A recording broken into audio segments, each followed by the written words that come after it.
चलिए जानते हैं छत्तीसगढ़ की 25 बड़ी खबरों को सिर्फ 10 मिनट में। इंडस्ट्रियल कंपनियां रिटेल पंपों से खरीद रही सस्ता फ्यूल। बिलासपुर में इंडस्ट्रियल डीजल महंगा होने के बाद कई औद्योगिक इकाइयों और कंस्ट्रक्शन कंपनियों ने आम रिटेल पेट्रोल पंपों से डीजल खरीदना शुरू कर दिया है। इससे जिले में डीजल की भारी कमी हो गई है और आम लोगों को परेशानी झेलनी पड़ रही है। हालात ऐसे हैं कि डीजल संकट के चलते 125 बसों का संचालन बंद हो गया है, जबकि ट्रांसपोर्ट व्यवस्था भी प्रभावित हुई है। मामले की जानकारी मिलने पर कलेक्टर संजय अग्रवाल ने 5 बड़ी कंपनियों को कारण बताओ नोटिस जारी कर 3 दिन में जवाब मांगा है, अन्यथा लाइसेंस रद्द करने की चेतावनी दी गई है। हाईवे पर शैंपेन उड़ाकर लड़की ने किया ramp walk. Bilaspur Korba national highway पर एक युवती द्वारा चलती कार के सामने रैंप वॉक और शैंपेन उड़ाकर रील बनाने का वीडियो सोशल मीडिया पर वायरल हो गया है। वीडियो में युवती कार की छत पर खड़े होकर अलग अलग पोज देती नजर आ रही है। मामला कोनी थाना क्षेत्र का बताया जा रहा है। वीडियो वायरल होने के बाद ट्रैफिक पुलिस ने कार्रवाई करते हुए वाहन नंबर के आधार पर गाड़ी मालिक की पहचान की और मोटर व्हीकल एक्ट के तहत मामला दर्ज कर लिया। पुलिस का कहना है कि सार्वजनिक सड़कों पर इस तरह की हरकतें यातायात और लोगों की सुरक्षा के लिए खतरनाक हैं। भिलाई स्टील प्लांट से 1 करोड़ का लोहा चोरी। दुर्ग जिले के भिलाई स्टील प्लांट से करीब 250 टन लोहे की चोरी का मामला सामने आया है, जिसकी कीमत लगभग 1 करोड़ रुपए बताई जा रही है। पुलिस ने हथखोज और अकलौडीह इलाके के एक गोदाम से चोरी का लोहा बरामद किया है। जानकारी के अनुसार फ्लाई ऐश के नीचे लोहा छिपाकर प्लांट से बाहर निकाला जा रहा था। प्लांट की सुरक्षा में CISF जवान और सैकड़ों CCTV कैमरे तैनात होने के बावजूद इतनी बड़ी चोरी होने से सुरक्षा व्यवस्था पर सवाल खड़े हो गए हैं। पुलिस को इस मामले में अंदरूनी मिलीभगत की आशंका है और जांच जारी है। चिरमिरी में चरणदास महंत के खिलाफ प्रदर्शन। चिरमिरी में नेता प्रतिपक्ष चरणदास महंत के खिलाफ श्रीराम कथा आयोजन समिति और सनातन समाज के लोगों ने जोरदार प्रदर्शन किया। प्रदर्शनकारियों ने जगत गुरु रामभद्राचार्य को लेकर दिए गए बयान को सनातन समाज का अपमान बताते हुए नाराजगी जताई। विरोध के दौरान शहर में नारेबाजी की गई और पोस्टरों में चरणदास महंत को रावण के रूप में दर्शाया गया। प्रदर्शन में चिरमिरी महापौर राम नरेश राय सहित बड़ी संख्या में स्थानीय लोग शामिल हुए। प्रदर्शनकारियों ने सार्वजनिक रूप से माफी मांगने की मांग और कहा कि धार्मिक भावनाओं को आहत करने वाले बयानों को बर्दाश्त नहीं किया जाएगा। डीजल संकट में फंसी बिलासपुर की सिटी बस सेवा। बिलासपुर की सिटी बस सेवा डीजल संकट और आर्थिक घाटे से जूझ रही है। डीजल की बढ़ती कीमतों और आपूर्ति में दिक्कत के कारण मंगलवार को शहर के 5 रूटों पर बस सेवा प्रभावित रही। बस संचालन करने वाली बिलासपुर जिला अर्बन पब्लिक सर्विस सोसाइटी के अनुसार 13 बसों के संचालन पर रोजाना करीब 53,000 रुपए खर्च हो रहे हैं, जबकि आय केवल 45,000 रुपए हो रही है। से प्रतिदिन हजारों रुपए का नुकसान हो रहा है। यात्रियों को सस्ती सुविधा देने के लिए किराया नहीं बढ़ाया गया, लेकिन लगातार बढ़ते खर्च से सोसाइटी पर आर्थिक दबाव बढ़ता जा रहा है। रायगढ़ में अदा की गई बकरीद की नमाज। रायगढ़ में ईद उल अजहा की नमाज कदमी ईदगाह और शाही ईदगाह सहित विभिन्न मस्जिदों में अदा की गई। सुबह से ही नमाजियों की भीड़ ईदगाहों और मस्जिदों में पहुंचने लगी थी। घड़ी चौक स्थित कदमी ईदगाह में सुबह 8 बजे और चांदमारी स्थित शाही ईदगाह में 8:30 बजे नमाज अदा की गई। इसके अलावा जामा मस्जिद, नूरी मस्जिद, मस्जिद गरीब नवाज और सुन्नी मक्का मस्जिद में भी अलग अलग समय पर नमाज हुई। नमाज के बाद लोगों ने एक दूसरे को गले लगाकर बकरीद की मुबारकबाद दी और देश में अमन चैन की दुआ मांगी।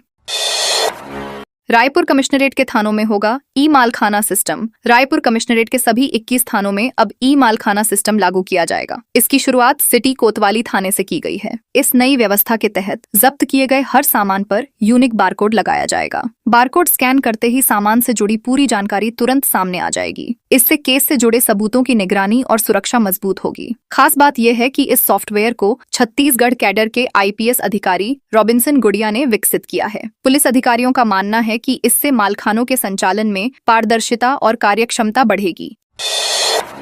अनुपयोगी जमीनों के लिए तैयार होगी रिडेवलपमेंट योजना। छत्तीसगढ़ सरकार राज्य की खाली और अनुपयोगी सरकारी जमीनों के बेहतर उपयोग के लिए नई रिडेवलपमेंट योजना तैयार कर रही है। योजना के तहत विभागों, निगमों और बोर्डों की खाली जमीनों की पहचान कर उनका विकास किया जाएगा। इन जमीनों का डिजिटल रिकॉर्ड तैयार कर डिजिटल लैंड बैंक बनाया जाएगा। हर जमीन की लोकेशन और स्थिति GIS मैपिंग के जरिए ऑनलाइन दर्ज की जाएगी। इस योजना को लेकर मंत्रालय में मुख्य सचिव विकासशील की अध्यक्षता में समीक्षा बैठक आयोजित की गई, जिसमें वरिष्ठ अधिकारियों और कलेक्टरों से चिन्हित जमीनों की जानकारी ली गई और आगे की रणनीति पर चर्चा तय हुई थी। बीजेपी विधायक ने नायब तहसीलदार को पीटा। कपडिडे फाड़े। सरगुजा जिले के सीतापुर क्षेत्र में भाजपा विधायक रामकुमार टोप्पो पर नायब तहसीलदार से मारपीट करने का आरोप लगा है। राजापुर उप तहसील के नायब तहसीलदार तुषार मानिक ने आरोप लगाया कि विधायक और उनके समर्थकों ने उनके साथ धक्का मुक्की की और कपड़े फाड़ दिए। घटना की सूचना मिलने पर एसडीएम फागेश सिन्हा मौके पर पहुंचे और बीच बचाव कर अधिकारी को वहां से सुरक्षित निकाला। वहीं विधायक पक्ष का आरोप है कि नायब तहसीलदार ने विधायक की चचेरी बहन की फाइल फेंक दी थी, जिससे विवाद बढ़ गया। दोनों पक्षों ने थाने में शिकायत दर्ज कराई है।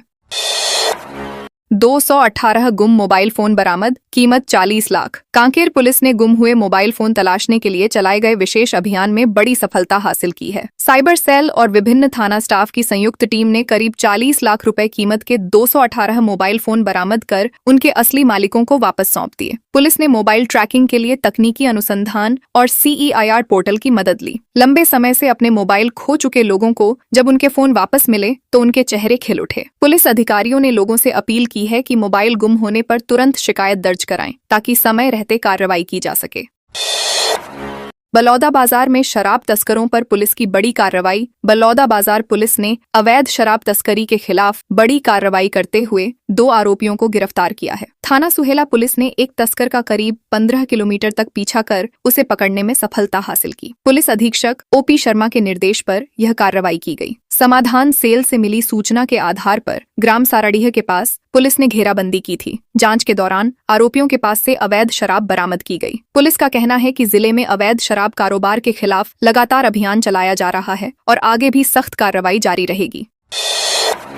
APK फाइल डाउनलोड करवाकर अकाउंटेंट का मोबाइल किया हैक। भिलाई में साइबर ठगी का बड़ा मामला सामने आया है, जहां ठगों ने APK फाइल भेजकर कंपनी के अकाउंटेंट का मोबाइल हैक कर लिया। आरोपियों ने साईराम व्हील्स प्राइवेट लिमिटेड के अकाउंटेंट को फाइल डाउनलोड करवाई, जिससे मोबाइल का पूरा एक्सेस उनके पास चला गया। इसके बाद ठग कई दिनों तक कंपनी के लेन देन पर नजर रखते रहे और 20 लाख रुपए अपने खाते में ट्रांसफर करवा लिए। अगले दिन उन्होंने 48 लाख रुपए और मांगे, तब व्यापारी को ठगी का एहसास हुआ। सुपेला थाना पुलिस ने राजस्थान के 6 आरोपियों को रायपुर से गिरफ्तार कर मामले की जांच शुरू कर दी है।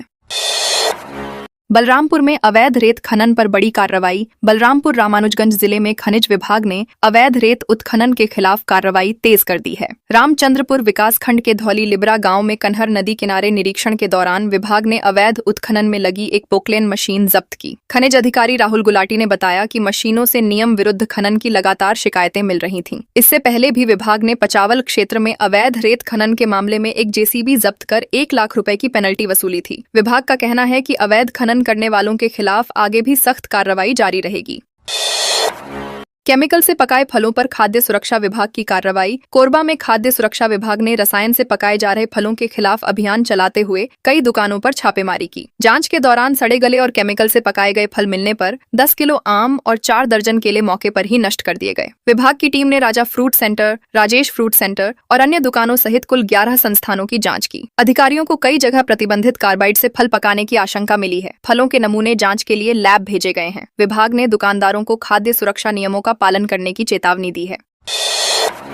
जशपुर में 40 गांजा पौधे बरामद, आरोपी गिरफ्तार। जशपुर जिले में पुलिस ने नशे के खिलाफ चलाए जा रहे ऑपरेशन आघात के तहत बड़ी कार्रवाई करते हुए एक घर की बाड़ी से 40 गांजे के पौधे बरामद किए हैं। जब्त पौधों का वजन 3 किलो 646 ग्राम बताया गया है, जिसकी कीमत करीब 1,82,000 रुपए आंकी गई है। मामले में ग्राम लोदाम खिखेर टोली निवासी विजय सिंह को गिरफ्तार किया गया है। आरोपी के खिलाफ NDPS एक्ट की धारा 20 के तहत मामला दर्ज किया गया है। पुलिस अधिकारियों का कहना है कि जिले में अवैध नशे के कारोबार के खिलाफ लगातार अभियान चलाया जा रहा है।